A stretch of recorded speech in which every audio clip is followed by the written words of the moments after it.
السلام علیکم۔ اعوذ باللہ من الشیطان الرجیم، بسم اللہ الرحمن الرحیم۔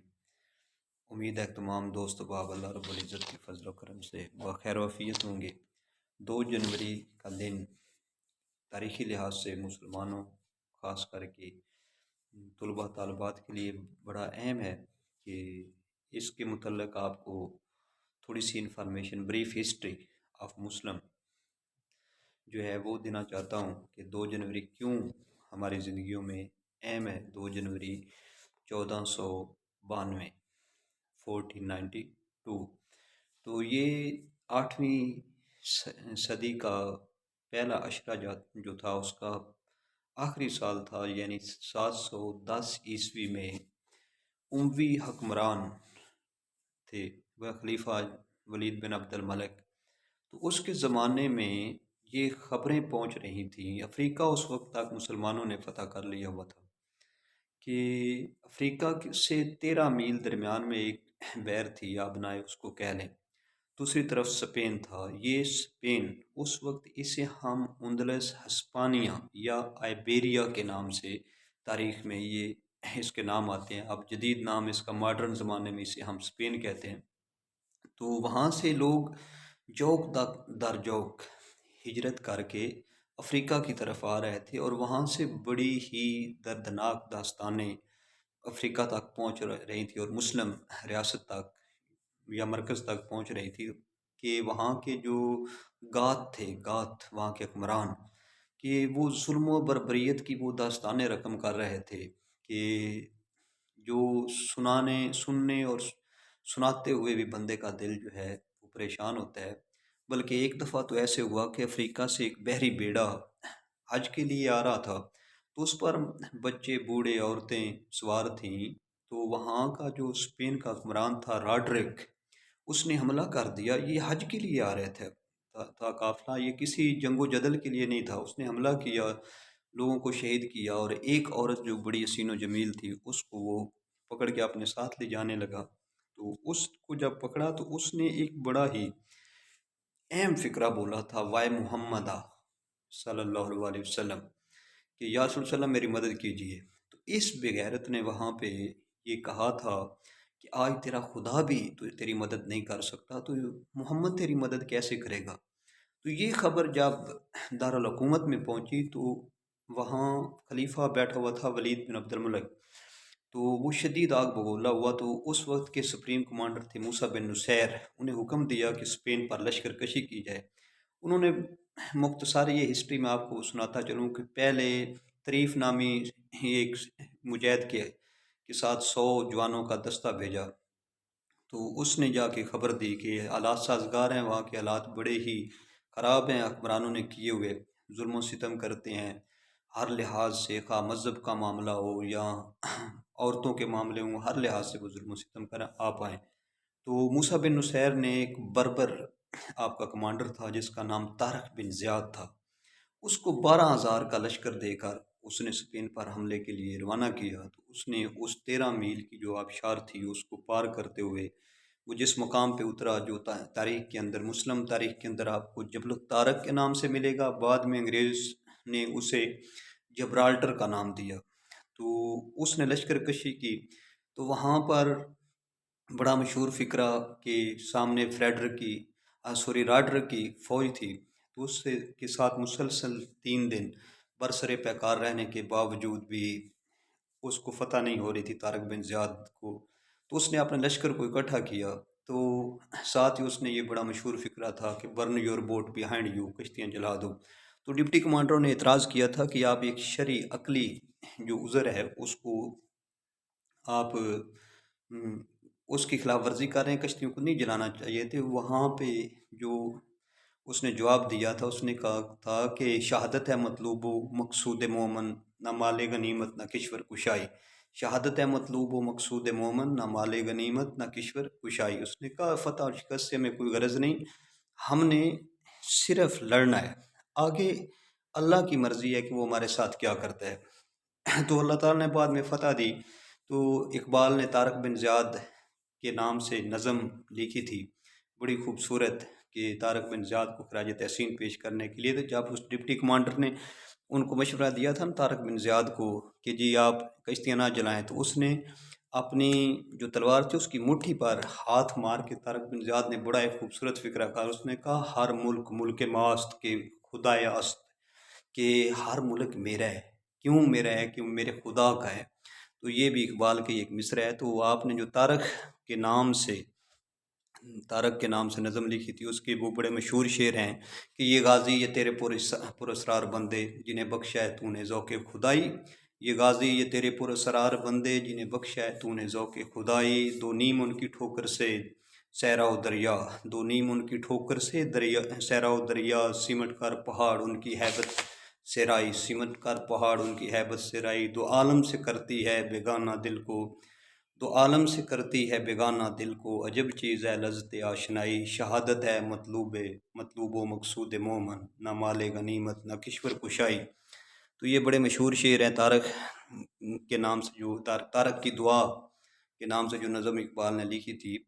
تو وہاں پہ مسلمانوں کا ایک بڑا ہی خوبصورت پیریڈ گزرا تھا جب یورپ تاریکی میں ڈوبا ہوا تھا، یہاں تک کہ یہ جو انگلینڈ آج بڑا ماڈرن ہے، جب مسلمان وہاں پہ الحمرا ہال اور مسجد قرطبہ تعمیر کر رہے تھے، یا غرناطہ قرطبہ شہروں کو پانی کی سپلائی دے رہے تھے، یا وہاں پہ لائبریریاں قائم تھی، وہاں پہ سائنس کے میدان مسلمان آگے بڑھ رہے تھے، تو یہ لوگ اتنی تاریکی میں ڈوبے ہوئے تھے کہ یہ نہانے کے معاملے پر بحث کر رہے تھے، بلکہ ان کے شہزادے اور شہزادیاں جو تھیں وہ اپنے پاجامے اور شلواریں گھٹنوں تک کھینچ کے بازاروں میں چلتی تھی، اتنے ان پیوڈ سڑکیں تھیں ان کی۔ آج یہ ہمیں تانے دیتے ہیں کہ آپ کا سائنس کے میدان میں آپ کا کوئی لین دین نہیں ہے، تو ہم ان کو یاد دلانا چاہتے ہیں کہ اگر ہمارا نہیں ہے تو تمہارا بھی نہیں تھا۔ تو پھر زار روس، یہ روس والے یہ دربار میں اس وقت پیشاب کر رہے تھے، یہ یورپ والے کتاب دشمن تھے اس وقت تک۔ تو مختصر یہ کہ وہاں پہ مسلمانوں کا ایک شاندار ماضی تھا، کرانچ آف ہسٹری وہاں پہ موجود ہے، لیکن مسلم طلباء اور طالبات دونوں کو ان کا کوئی پتہ نہیں ہے کہ وہاں پر ہماری مسلمانوں کی کتنی عظیم جو تاریخ موجود ہے۔ بالآخر وہاں پہ اتنا عروج رہنے کے بعد 2 جنوری 1492 عیسوی کو آخری جو خلیفہ تھا جس کا نام عبداللہ تھا، اس نے گرناطہ سٹی جس کو ہم فال آف گریناڈا کے نام سے، سکوت گرناطہ کے نام سے یاد کرتے ہیں، عیسائیوں کے حوالے کیا، اور وہاں سے نکلا تو گرناطہ کے قریب ایک ٹیلہ تھا، وہاں سے الحمرا ہال اور مسجد قرطبہ کو دیکھ کے رو پڑا، تو اس کی بیوی فاطمہ نے اس کو بازو سے پکڑ کے کہا تھا کہ جس چیز کی تو مردوں کی طرح حفاظت نہیں کر رہے، اس سے اب رونے کا کیا ضرورت ہے، آگے مر، یہ چلیں آپ یہاں سے چلتے ہیں۔ تو یہ وہ شاندار ماضی تھا مسلمانوں کا وہاں پر، کہ اتنے خوبصورت سائنس کے میدان میں، باقی بلڈنگ کے اندر، انجینئرنگ کے اندر، ہر لحاظ سے مسلمانوں نے ترقی کی۔ آج یورپ میں جتنی ترقی، یہ سارے اسٹوڈنٹس وہاں سے پڑھے تھے۔ یہ اس وقت کا جو اسپین تھا، پرتگال بھی اس میں شامل تھا، اسپین کا اپنا سارا ایریا، اور فرانس کے بہت سے صوبے اس کے اندر مسلمانوں نے کے زیر کمان تھے۔ بلکہ آج بھی ایک فرانس میں ٹیلہ ہے جہاں پہ فرانس کا محاصرہ جب کیا تھا مسلمانوں نے، اگر عبد الرحمن کو ہارٹ اٹیک سے اس رات کو شہید نہ ہو جاتا یا فوت نہ ہو جاتا، تو آج شاید فرانس کی بھی تاریخ اور ہوتی۔ تو دراصل یہ ساری تاریخ یاد کرانے کا، یا المناک جو سقوط ہوا تھا 2 جنوری 1492 عیسوی کو، یہ بڑا اہم ہے، وہاں کی ہسٹری بڑی اہم ہے، خاص کر کے سائنس کے میدان میں۔ مسلمانوں نے وہاں پہ بڑے عظیم استاد سائنسدان پیدا کیے، جن کی لسٹ میں نے ایک بنائی، تو میں نے کہا آپ سے بھی شیئر کر دوں۔ تو وہاں پہ بڑے ہی خوبصورت لوگ پیدا ہوئے، زہراوی یونیورسٹی سے، علم کے میدان میں، خاص کر کے سائنس کے میدان میں مسلمان بہت زیادہ آگے تھے۔ تو جو لسٹ میرے پاس موجود ہے، میں نے چیدہ لوگ جو اہم ہیں، ان کی اور بھی بہت سے نامور لوگ پیدا ہوئے تھے، وہ میں آپ کو بتا دیتا ہوں کہ عظیم مفسر قرآن جو تھا شمس الدین قرطبی، اس کا تعلق اس وقت کے اسپانیہ، اندلس، اسپین، آئیبیریا سے تھا۔ مشہور عالم سیاہ جو تھا ابن بطوطہ اور ابن جبیر، وہ بھی اندلس سے تھے۔ ابن بطوطہ اور ابن جبیر مشہور یہ مسلم سیاہ ہیں۔ اور سرجری اور میر امراض چشم کے جو ڈاکٹر تھے، زہراوی، یونس الحرانی، ابن الحیثم، ان کا تعلق بھی اسپین سے ہے۔ فلسفی جو تھے ابن باجہ اور ابن رشد، ان کا تعلق بھی اندلس سے تھا۔ ان کے ساتھ ہی بڑی مشہور شخصیت فلسفہ وحدت الوجود کا موجد جو محی الدین ابن عربی، وہ بھی اندلس کا تھا۔ اسی طرح فلکیات کے میدان میں اگر آگے بڑھیں تو وہاں پہ جو اساتذہ پیدا ہوئے تھے یا موجود تھے سائنسدان ہمارے، ابو الاسحاق الزرقانی، ابو الاسحاق البتروئی، الادریسی، یہ اور الجبرے کا جو تھا وہ تفسیر الدین توسی، نصیر الدین توسی الجبرے کا جو استاد تھا، اور تاریخ عمرانیات کے امام جو تھے ابن خلدون، ان کا تعلق بھی اس زمانے کی اندلس سے تھا۔ یہ جو تانے دے رہے ہیں یہ دراصل لسٹ ان کے لیے ہے جو ہم یہ کہتے ہیں مسلمانوں کا سائنس کے ساتھ کوئی لین دین نہیں ہے۔ اور ہوائی جہاز کا موجود جس نے وہاں پہ تجربات کیے تھے پہلی دفعہ فضا میں اڑنے کے لیے، عباس ابن فرناس ہیں جنہوں نے پہلی دفعہ فضا میں اڑنے کی کوشش کی۔ تو یہ سارے لوگ وہاں اسپین میں پیدا ہوئے تھے۔